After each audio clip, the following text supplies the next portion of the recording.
Assalamualaikum warahmatullahi wabarakatuh buat anak-anak Api, Bim Bim dan GG.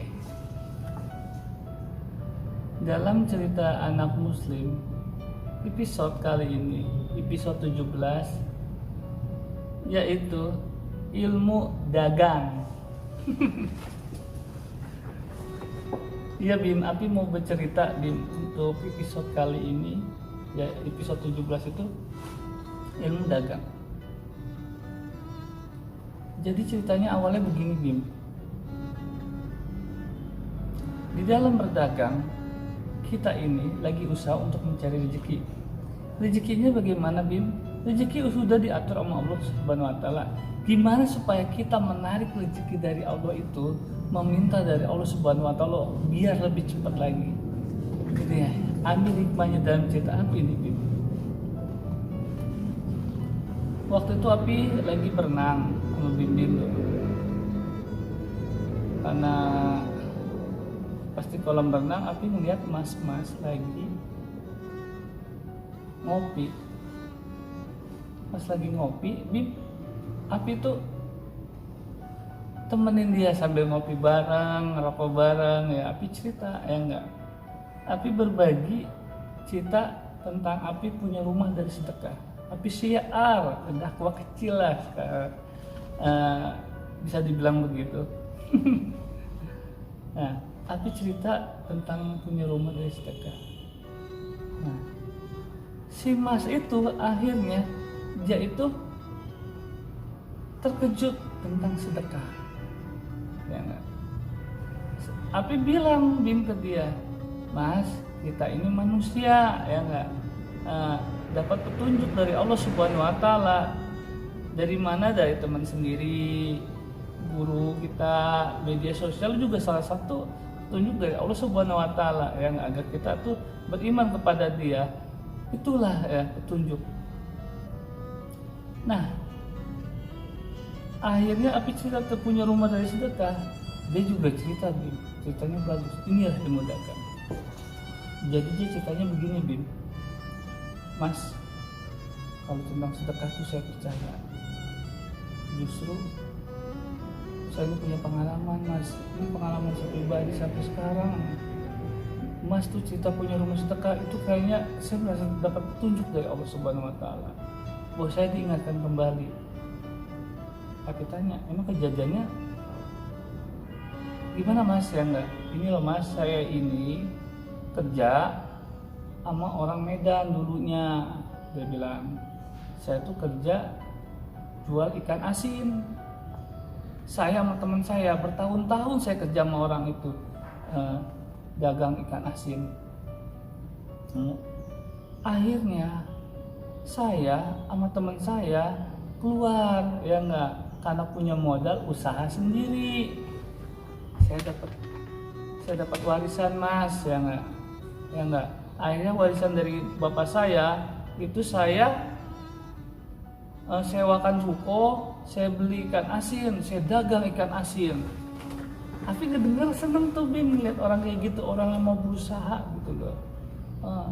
Terus gimana Mas? Ya, sampai sekarang masih dagang? Enggak Mas, ya enggak. Saya bangkrut. Tapi kaget tuh Bim, loh, kok bisa bangkrut Mas? Dia bilang gini, iya Bang, ya enggak. Saya bangkrut. Emangnya lu nggak diajarin cara pengelolaan ikan asin? Tapi gituin. Gue diajarin Bang, ya nggak, dia bilang. Cuman ya nggak. Gue yang dia tahu pengelolaan ikan asin sama orang Medan itu semua gue dikasih tahu, ya nggak. Namanya gue kerja bertahun-tahun, gue pasti dikasih tahu cara pengelolaan ikan asin. Ya. Tapi apa jadinya Mbak? Ikan asin gue busuk, gue bangkrut, dia bilang. Masya Allah, Api sedih dengar itu. Ya. Nah, terus di saat gue bangkrut, gue ketemu temen gue yang satu kerjaannya. Gue cerita lah, curhat sama dia bilang gitu. Dia cerita apa? Dia cerita gini Bang, dia bilang, ini gue dapet dari Ustadz, dia bilang, dari Kiai, bukan dukun-dukunan, dia bilang gitu. Ya, karena saya lihat Bang, dia itu udah punya mobil, rumah mewah, dia bilang. Oh, Aku udah mulai senang tuh ngedengerin ceritanya tuh Bin. Dia cerita apa ya? Dia bilang gini, dia bilang ini ilmu saya dapat dari Ustadz DKI, bukan dari dukun-dukun. Gue kasih tahu nih ya, temennya dikasih tahu nih, nanti kalau penglaris pertama ya enggak, dari lu dagang lu masukin celengan ya enggak, simpen masukin gitu, bukanya itu nanti habis bulan. Tapi ngedengerin, coba gimana sekali lagi ya. Jadi setiap penglaris pertama ya enggak, berapapun itu, seperak 2 perak makin banyak, dia bilang jangan takut rezeki, masukin ke celengan ya enggak. Nanti habis bulan bongkar, kasihin anak yatim. Abi seneng dulu, senyum-senyum Bim, ya anak yatim Bim ya enggak, apa nih. Terus gimana? Iya, dia bilang gitu bang, ya setiap dia habis bulan dia itu nyisihin ya enggak. Dia bilang awalnya dia itu dikasih begitu, coba mungkin kalau berhubungan dengan sedekah dan anak yatim, saya percaya dia begitu. Akhirnya dicoba bang ya enggak. Setiap bulan awalnya dia bilang tuh penglaris pertama dia tuh ya dikit, akhir anak yatimnya dipanggil ya enggak, di pas bulan dia kasih awalnya 1.000 ya enggak, anak yatim banyak tuh ya enggak. Nah bulan kedua ya terus dia bilang jadi naik lagi goceng-goceng ya enggak, dia bilang. Tapi dia senyum-senyum dong. Awalnya suka saya nggak percaya bang, percaya cuma sebelum paham. Akhirnya sedikit Api jelasin Bim ya, yang Api pikirkan Bim ya, Api jelasin. Saya bilang, Mas, tau nggak, teman Mas itu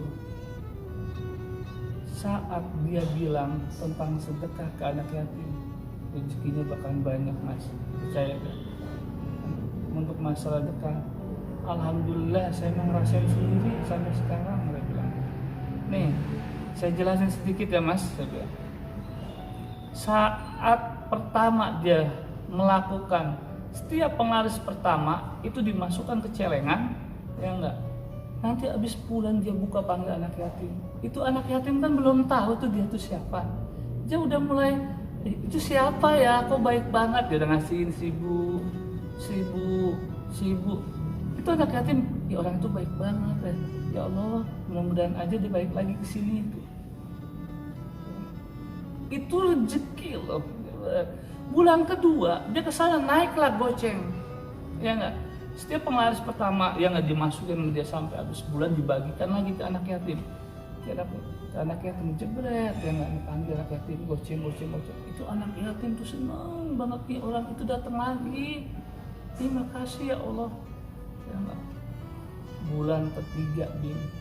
Bulan ketiga saat anak yatim itu menunggu habis bulan, dia berdoa lagi tuh ke Allah. Ya Allah, si Mas itu datang nggak ya Allah? Tahu nggak Bim? Itu artinya dia itu meminta sama ke Allah secara tidak langsung, ya Allah panjangkan si Mas yang itu. Tuh, itulah anak yatim tuh. Dia datang lagi nggak ya Allah ya? Secara langsung anak yatim itu minta kepada Allah, ya Allah panjangkan tuh si Mas itu. Terus nanti saya tekatin, kira-kira kita dikasih duit lagi nggak ya Allah ya? Ya enggak, kira-kira dibawa uang lagi nggak?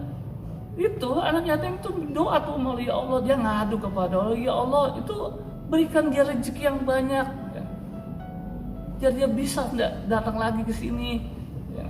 Tuh beberapa 10 orang anak yatim dia haji, kasih. Itulah anak yatim. Dalam surat Ad-Duha ada loh. Jangan menghardik anak yatim dan fakir miskin. Jadi jangan memandang sebelah mata. Jangan, kasihlah, ada rezeki kita buat dia. Terus dan saat dia berdoa lagi, bertanya lagi lah si anak yatim yang pada Allah, berdoa dia, ya Allah, dia datang nggak ya habis bulan? Atau enggak, Allah dia secara nggak langsung minta kepada ya Allah, lindungilah si Mas yang itu, yang baik itu. Dan enggak Pak, jadi apa yang dia dapat dari doa anak yatim? Satu panjang umur, kedua rezeki yang banyak, ketiga ya Allah, ya enggak datang nggak dia jagainlah dia dari segala musibah. Ya. Api bilang gitu Bim. Jadi ada saat dia dagang, ada orang yang ingin berbuat jahat, ingin meneluh dia, ingin menggelapkan dagangan dia biar orang yang lihat. Lewat Bim, masya Allah. Itu yang si Mas yang Api ceritain kayak gitu, dia diem. Iya ya Mas, ya benar juga ya Mas, cerita si Mas ya, dia bilang. Karena dia bilang dia tuh dagang ikan asin di pasar itu satu blok itu ikan asin semua. Yang lainnya pada bangkrut, yang nggak ada yang berdiri jalan di tempat aja, cuma meroket sendiri dia bilang dia. Dia pun cerita kadang-kadang itu tiba-tiba ada orang beli ikan asin banyak banget. Dia bilang apa sih itulah ya enggak doa anak yatim, dia bilang. Iya Mas, sekarang dia diem aja. Ini cerita Mas ini petunjuk juga ya buat saya. Alhamdulillah Mas ya, dia bilang saya dapat penjelasan sama-sama. Mas bilang di situ itulah anak yatim Bim. Ya. Jadi kita tolong ya enggak. Makanya Api pada rezeki nih ya enggak, seperti Api ingin punya rumah dari episode pertama itu ada kalau lagi waktu kan ada Indomaret atau Pak Market, ya Allah saya ingin punya rumah. Itu masukin kotaknya itu sangat kreatif itu dia Bim. Jadi itulah ilmu dagang Bim. Ilmu dagang itu dalam arti kita jangan pelit, jangan ke anak yatim aja, ke siapapun kita harus mau berbagi. Bim kalau lu tahu Bim apa yang Api rasakan Bim, Bim iri lu Bim, yang Allah sayang sama Api Bim, yang enggak mungkin Api bukan orang kaya, bukan seperti orang banyak duit atau apa, cuman alhamdulillah Bim Api dibuat senang Bim. Salah satu kenyamanan di dunia itu bahagia, nyaman Bim. Alhamdulillah ya Allah, terima kasih ya Allah. Jadi itulah cerita untuk chapter ini, episode 17 ilmu dagang. Yaitu apa ilmu dagang? Bersedekah ke anak yatim dan yang lain-lainnya. Ambil contoh yang baik dalam video ini, ya enggak?